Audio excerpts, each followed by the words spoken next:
ఈ శుభ కార్యంలో సమయంలో దేవుని సన్నిధానంలో ఆరాధించుకోవడానికి,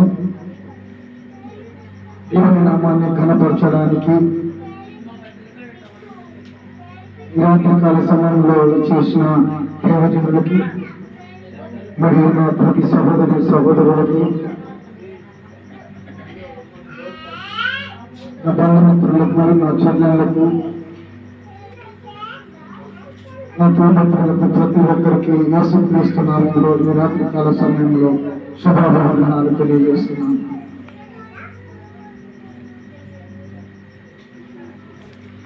ఒక ఆశ్చర్యకరమైన విషయం ఒక 5 నిమిషాలు పంచుకోవాలని ఆశ కలిగి ఉన్నాను. బైబిల్ గ్రంథంలో హిజ్కియా గురించి మేము చదివినప్పుడు, మరణకరమైన రోగుల నుంచి తప్పించి ప్రభువా నేను చేసిన కార్యములు గొప్పగా ఉన్నాయని అన్నప్పుడు అతని జీవిత కాలాన్ని దేవుడు తొలగించడం జరిగింది. దేవుని నామానికి స్తోత్రం. అది బైబిల్లో చదవాలి, కానీ నేను అది నా లైవ్లో నేను కళ్ళారు చూశాను. దేవుని నామానికి స్తోత్రము. ఈ విషయంలో నేను గొప్పగా నేను చెప్పగలుగుతాను.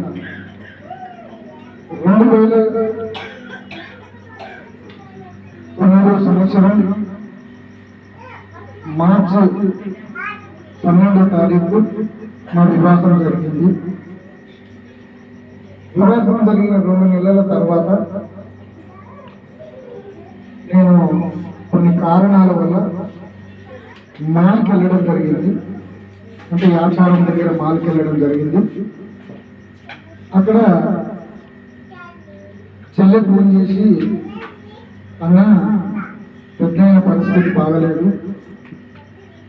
టాయిలెట్లో బ్లడ్ పోతున్నాడు, పరిస్థితి బాగలేదు అని చెప్పడం జరిగింది. అలా అన్నప్పుడు నేను ఏం చేశానంటే అతను తీసుకొని వెళ్ళడం జరిగింది. తీసుకొని వెళ్ళాము, ఒక రోజు ఉంచాము. అప్పుడు నా పరిస్థితి ఎట్లా ఉందంటే, కనీసం పని చేసుకోవడానికి కూడా, పని చేసుకొని బ్రతకాలంటే కూడా నాకు పని దొరకట్లేదు. ఫస్ట్ ఆఫ్ ఆల్ నా మ్యారేజ్ 2 నెలలు అయింది. ఆయన అందరికంటే పెద్ద అయినా, నేను 3 ఏళ్ళు కొడుకున్నాను. నన్ను సంరక్షణలో పెంచుకోవడం జరిగింది.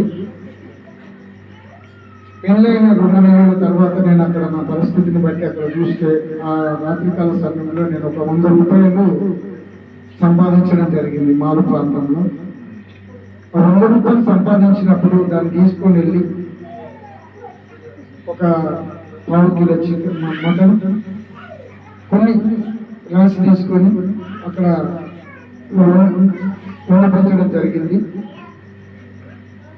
అక్కడ వాళ్ళు ఎలా ఉన్నారంటే, యేసుక్రీస్తు ప్రభువాన్ని నమ్ముకునే వారికి రూమ్ ఇవ్వను అని వాళ్ళు రూఢిగా